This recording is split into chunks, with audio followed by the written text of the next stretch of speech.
Behind the scenes of every decision when companies need to invest money, there will be an informal structure of power. This is not always visible at first glance.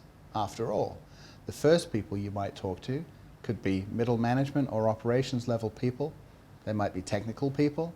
They might be purchasing people. They're there to do a job because their job title requires them to do that job.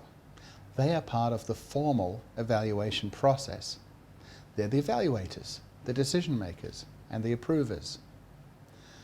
But behind the scenes, there will be other stakeholders who might not be part of the formal decision-making committee, but whose opinions will still carry weight on the final outcome and the final choice that company makes in terms of which supplier or which solution they buy. We call these people part of the influence network of the decision. Let me give you an example.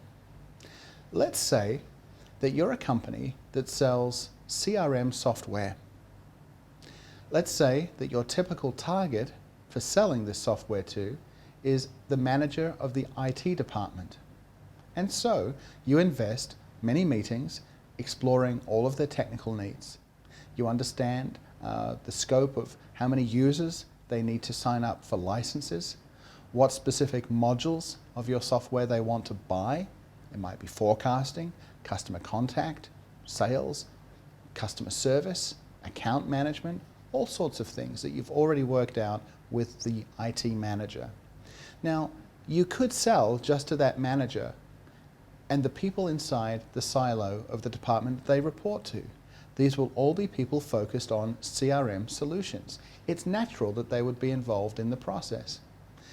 Even more important, they own the budget because it's going to be an IT spend. So some salespeople might limit themselves to focusing solely on calling on these people, having lunches and relationships with those people. But let's say that you've taken a more prosaic approach to the sale. Let's say that you've asked some questions along the lines of, why does the IT department want to invest in a CRM solution at this moment in time? What's changed in their business to cause them to see a need to make this investment? How did they used to do it without a CRM solution? And what benefits would a new CRM solution bring to the party? They'll tell you the information based on the questions that you asked.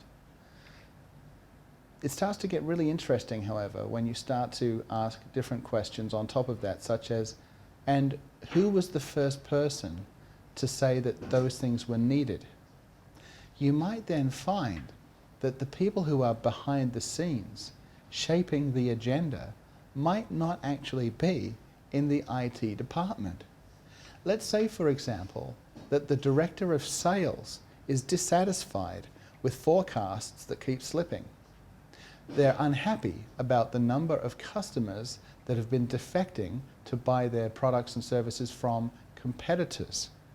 And the director of sales has told the IT manager, we need to get a better understanding of our customers. Therefore, go find me a solution to this problem that I have, because I'm losing too much revenue, we've got bad reputation, we've got bad customer loyalty, and our forecasts keep slipping, which makes me look like an idiot to the board every time I call out numbers that don't come in. I need better control over the sales process. Now, the IT manager has taken this as a project and is talking to appropriate vendors. That's why you, as the CRM seller, are talking to them. Now, what if you knew that it was the director of sales that originated this request? It would make sense to go talk to the director of sales, because maybe a CRM solution is just part of the package that they need. Maybe they actually need better sales training for their people. Maybe they actually need better recruitment to get better qualified salespeople talking to customers. Maybe they need to change the mix of hunters versus farmers. Maybe they need better sales presentation materials.